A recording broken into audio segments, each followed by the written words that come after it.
एक एपी में 50 पद है, 50 टोटल पद, कुल पद 50 है, यानी अंतिम पद आपको क्या दिया है 50, जिसका तीसरा पद 12 हो। तो हम पहले इसको सॉल्व करते हैं कि जिसका तीसरा पद क्या हो 12।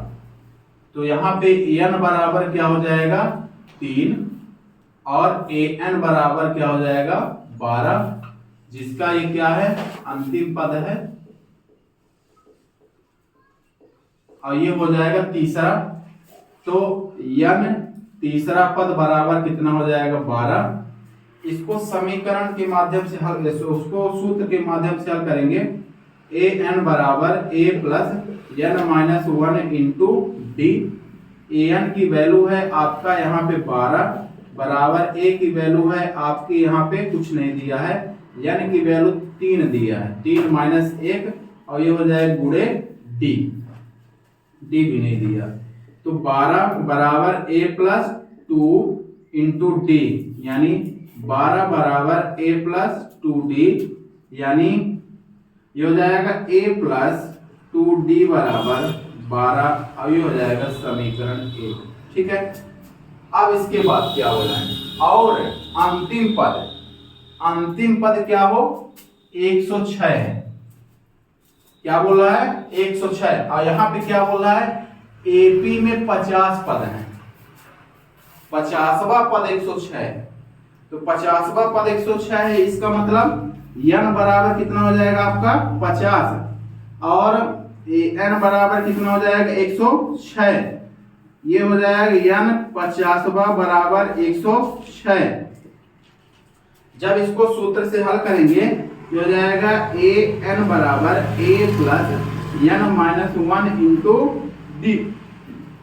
ए एन का मान इसमें 106 दिया है बराबर ए का मान कितना दिया है आपका यहाँ पे, ए का मान यहाँ पे कितना दिया है आपका कुछ नहीं दिया है, एन का मान आपको दिया है 50 माइनस 1 और डी, ये हो जाएगा 106 बराबर ए प्लस 49 डी, यानी ए प्लस 49 डी बराबर हो जाएगा 106, समीकरण 2। ठीक है, फिर क्या करेंगे समीकरण 1 व समीकरण 2 से। अब समीकरण 1 क्या है, a प्लस 2d बराबर 12 और 2 है a प्लस 49d बराबर 106। चिन्ह बदल देंगे और यहाँ लिख देंगे घटाने पर, क्योंकि हम विलोपन विधि की प्रक्रिया कर रहे हैं।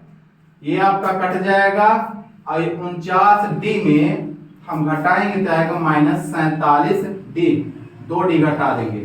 और इसमें हम 12 106 में 12 घटाएंगे कितना आएगा, 6 में 2 गए तो 4।